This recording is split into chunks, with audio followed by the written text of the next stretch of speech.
Et salut tout le monde, c'est Fab, toujours en Corée du Sud, en pleine rando. Voilà, la petite rando. Et je me suis dit que j'allais vous faire une petite vidéo. Parce que oui, si tu es nouveau sur cette chaîne, sache que je suis en ce moment en PVT Corée du Sud. Et que j'ai déjà fait mon PVT Japon. Donc du coup, je fais des vidéos et sur la Corée et le Japon. Parce que c'est deux pays que j'adore particulièrement. Et je compte bien retourner au Japon évidemment. Donc voilà, la chaîne est spécialisée sur ces deux pays et beaucoup de vidéos sur le PVT Japon. Donc si tu aimes la Corée et le Japon, tu peux t'abonner à ma chaîne. Et voilà, ça me fera super plaisir. Et à toi aussi, ça te fera plaisir d'avoir plein de vidéos. Désolé, je la fais pas mal en ce moment, cette intro, mais bon, voilà, faut que je me présente parce qu'il y a de plus en plus de gens qui regardent mes vidéos. Et voilà, faut se présenter, c'est normal. Et bienvenue à tous les nouveaux et mes abonnés. Je vous surkiffe, évidemment. Aujourd'hui, on va parler de recherche de boulot parce que ça, c'est un sujet, vous me posez plein de questions à ce sujet. Donc, on va parler du point négatif, on va dire. On va faire un petit rappel, voilà, de pourquoi tu ne trouves pas de boulot ou que tu ne trouveras pas de boulot au Japon. Donc cette vidéo, elle est pour toi si évidemment tu pars bientôt au Japon pour te mettre en condition, ou si tu es déjà sur place et que voilà, tu ne trouves pas et tu as besoin d'un un petit rappel. Alors la première raison, c'est la plus évidente, mais bon, il faut bien commencer par quelque chose, c'est que évidemment tu ne cherches pas assez du travail, voilà, tu n'es pas assez intense dans ta recherche de travail, tu cherches peut-être entre 10 et 30 minutes par jour du taf, et ça suffira pas, honnêtement. Moi j'avais charbonné dès que j'étais arrivé pour trouver du boulot, j'y ai passé des heures, et ça m'avait permis de trouver un travail en 3 jours. Alors la deuxième raison, c'est peut-être que tu n'as pas envie de faire de boulot entre guillemets non qualifié. Voilà, toi tu as une certaine expérience professionnelle ou dans, je sais pas moi, un certain diplôme, et tu as envie de travailler que là-dedans. Sauf que évidemment les boulots les plus spécifiques, on va dire ça comme ça, qui demandent le plus de compétences, c'est pas forcément facile de les trouver rapidement, surtout en PVT. En plus, si c'est ta première année au Japon, voilà, le temps que tu trouves un réseau, que tu t'habitues au pays, que tu prennes tes marques et tout, crois pas que c'est facile de trouver un super job dès que tu arrives. Il y en a qui le font, je dis pas que c'est impossible, mais c'est quand même une minorité, faut pas se cacher, le peu de personnes qui trouvent vraiment le super boulot dès le début. Soit ils connaissaient déjà des gens sur place, alors ça peut être des Japonais ou des expatriés, soit ils ont eu un gros coup de bol, ou soit ils y sont allés vraiment comme des barbares, ou ils parlaient très bien japonais, bref, il y a toujours des raisons. Mais bon, je sais que le profil des personnes qui me regardent en général ne parlent pas japonais et ne sont jamais allés au Japon. Donc ne fais pas trop le difficile, parce que plus tu feras le difficile, moins tu trouveras de boulot évidemment. Alors je te dis pas non plus d'accepter le premier boulot venu que t'aimes pas, mais intéresse-toi un minimum. J'ai fait une vidéo sur les boulots disponibles en PVT Japon, qui est assez complète, j'en ai même fait 2. Du coup, je t'invite à aller les voir et regarde quel métier peut te plaire. Et tu peux le choisir en plan de secours. Je te souhaite de trouver un boulot dans le secteur d'activité qui te plaît le plus, évidemment. Si c'est compliqué de trouver un boulot dans ce job spécifique, sois flexible, c'est important. D'être flexible dans sa vie d'une manière générale, et en plus tu pourras apprendre un nouveau métier qui te sera toujours utile plus tard. Donc prends pas ça mal et cherche du boulot dans des boulots moins qualifiés.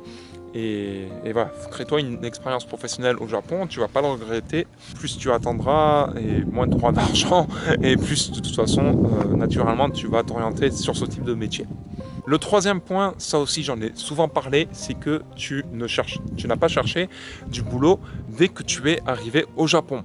Alors peut-être tu vas me dire, ouais, mais moi, mes premiers mois, je voulais pas travailler, je voulais juste voyager, visiter tout le Kansai, j'en sais rien moi, tout l'Hokkaido, bref, on s'en fout. Mais non, même si tu as prévu de que voyager dès que tu arrives, je te conseille vivement de chercher quand même du boulot. Alors pourquoi?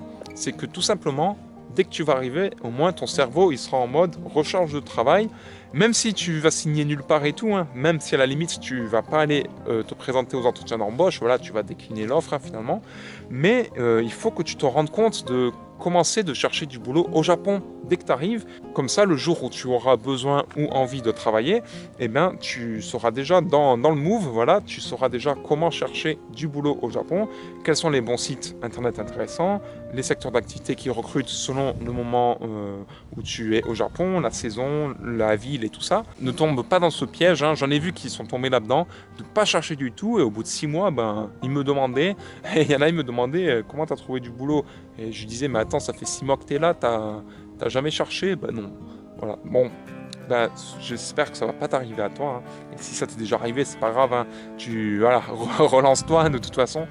Mais voilà, moi j'insiste vraiment beaucoup là-dessus, hein, de chercher du boulot dans n'importe quel pays. D'ailleurs, dès que tu arrives, pour être conscient du marché du travail. Alors maintenant, le 4e point, on va plutôt parler de tout ce qui est réseau et tout, parce que évidemment, je ne dis pas qu'on peut trouver du travail que sur Internet au Japon, hein, ça aussi j'en ai parlé dans d'autres vidéos, mais ton réseau peut être d'une grande aide, hein, évidemment, pour trouver du boulot. Et c'est sûr que si tu traînes soit qu'avec des étudiants, soit avec des touristes, soit avec des gens qui n'ont pas envie de travailler, fais attention à ton réseau, hein, les gens qui t'entourent. Et justement, là, c'est lié à ce que j'ai dit. Donc, le 5e point, c'est que tu ne demandes pas assez aux expatriés qui, eux, ont déjà un travail. Il y en a plein, ils n'osent pas demander aux autres de l'aide pour chercher du boulot. Mets ton ego de côté, c'est pas grave si tu trouves pas du boulot, hein. Comme je l'ai dit, moi aussi, hein, y a des moments, quand je voyage, je trouve pas du taf. Ben, c'est comme ça, voilà, faut mettre son ego de côté, faut assumer et demander de l'aide, hein. Ça coûte rien. En plus, tu vas peut-être avoir des super opportunités comme ça. Donc, voilà, demande de l'aide auprès des expatriés qui ont déjà un boulot. Et s'ils sont cool, ils t'aideront. Entoure-toi des personnes justement qui ont déjà un boulot. Tu vas vouloir toi aussi bosser naturellement. La 6e raison, c'est que tu n'es peut-être pas assez motivé à travailler. Eh bien oui, ça peut arriver, hein, si tu n'as pas de motivation. Alors c'est lié à tout ce que je viens de dire, mais c'est peut-être aussi que c'est même pas une question de ton entourage et tout, c'est que en fait tu n'as pas envie de bosser voilà, au Japon, hein, tu es venu en PVT. Bon, ça je vais aller vite, hein, sur ce point, mais c'est sûr que si tu n'es pas motivé, voilà, tu ne seras jamais efficace dans ta recherche de travail. Donc à toi d'être honnête avec toi-même en fait. Voilà. Ça ne sert à rien de dire ouais, c'est trop dur de trouver du boulot et tout, si en fait tu n'as pas envie de travailler pour X raisons, hein, j'en sais rien. Ça c'est à toi de voir. Le 7e point, alors lui, combien de fois je l'ai dit sur ma chaîne, c'est qu'il y en a qui ne parlent pas bien anglais. Bah oui, si tu parles pas bien anglais, ça va être très compliqué de trouver un boulot au Japon. Et j'ai bien dit anglais, pas japonais. Alors le pire combo, ça aussi j'en ai déjà parlé, si tu parles pas très bien anglais et qu'en plus tu as un japonais inexistant, alors là évidemment trouver du boulot ça va être très compliqué. Minimum il faut parler un très bon anglais et avoir quelques notions en japonais, et ça j'ai bien dit que c'était le minimum. C'est toujours pareil, plus tu parles japonais, plus tu auras de chances de trouver un boulot. Et enfin le dernier point, c'est évidemment que tu ne cherches pas efficacement. Donc comme je l'ai dit déjà, tu te renseignes auprès des mauvaises personnes, mais en plus tu sais pas exactement quel boulot tu veux faire et tout. Tu cherches du boulot sans savoir où tu vas aller, donc dans quelle ville, quel type de métier t'intéresse et tout. Tu es trop vague en fait. Et là forcément tu ne trouveras pas de boulot au Japon. Et donc écoute, j'ai fini, donc je te répète les points rapidos. C'est que 1. Tu ne cherches pas intensément. 2. Tu refuses les jobs non qualifiés. 3. Tu n'as pas commencé à chercher du travail dès que tu es arrivé.